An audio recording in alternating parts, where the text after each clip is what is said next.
In this video, I'm going to demonstrate the NAVFAC axial capacity design tool. This is not a lesson on foundation design, just a tour of this website. So, it's easy to create an account. You have a user registration form here. I already have an account, so I'm going to redirect myself to the login here, and I'm going to sign in.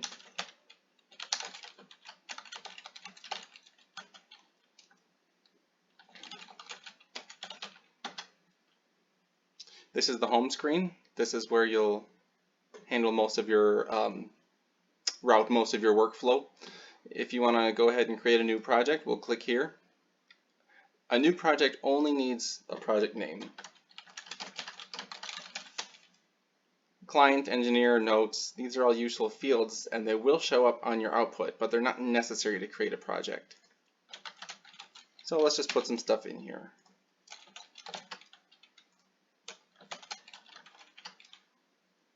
Alright, now that I've created this project, I can load it and start working on it. This is the screen where you'll put in all of your project details, including your soil profile, your foundation details, and if you come up here, you can change the basic project information. I'll leave that alone for now. I'm going to make a simple soil profile with shallow groundwater.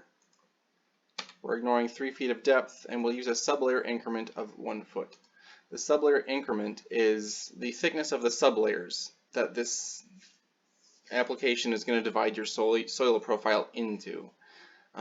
This enables the program to handle highly stratified soil profiles with complex layering, as long as your depths involved are all evenly divisible by this sublayer increment. Then you're good to go. So I'll show you what I mean here. We'll make some loose sand here.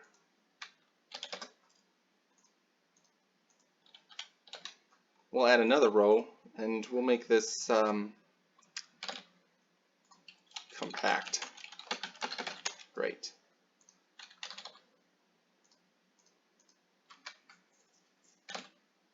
Okay. And for the pile type here, we'll use a drilled pile, and it is concrete. The factor of safety is recommended to stay at 3. You can change it if you want, but you should probably just keep it as 3. Here you'll put in the width that you want to analyze. This program is going to analyze every width and bearing depth combination you put in here, and it's going to analyze it in compression and in tension, and it's going to give you results for allowable capacity as well as ultimate capacity.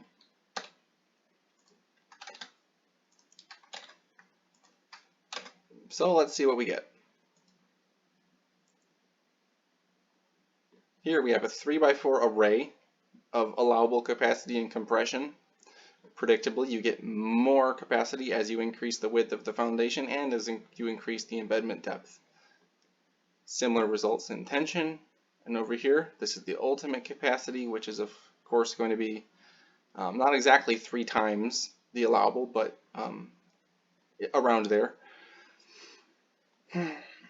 If you keep going, you get a summary of the different soil profiles that you've put in after dividing your profile into sublayers. You can see here that it's loose sand, loose sand, loose sand, loose sand, all in 1 foot layers down to 5 feet, and then it's the compact.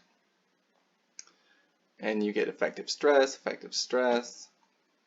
If you keep going, you get output for the individual pile analyses. And you can print this to PDF, and it looks nice. It's got page breaks in the right places so that you can easily find your individual pile analyses.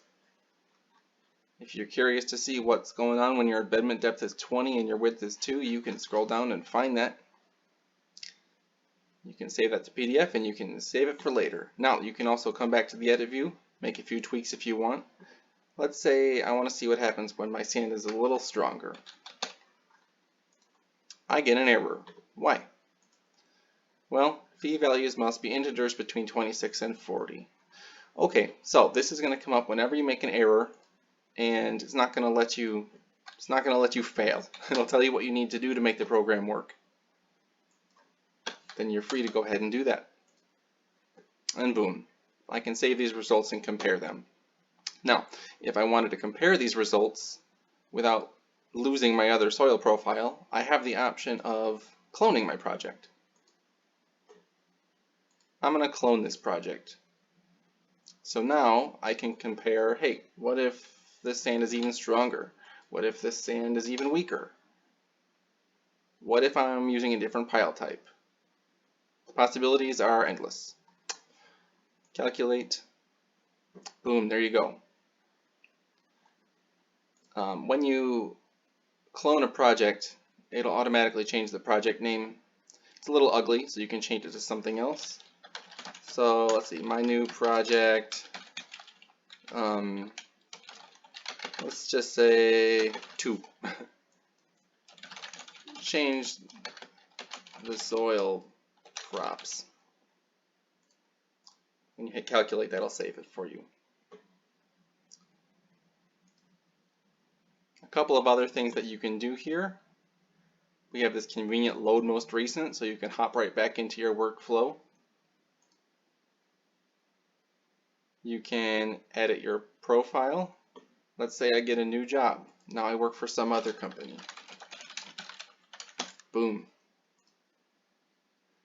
And if I decide I hate this application, well, I do have the option of deleting my account, but I'm not going to carry that through right now.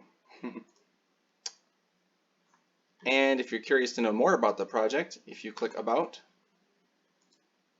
you can come to the GitHub page and learn everything there is to know about this project.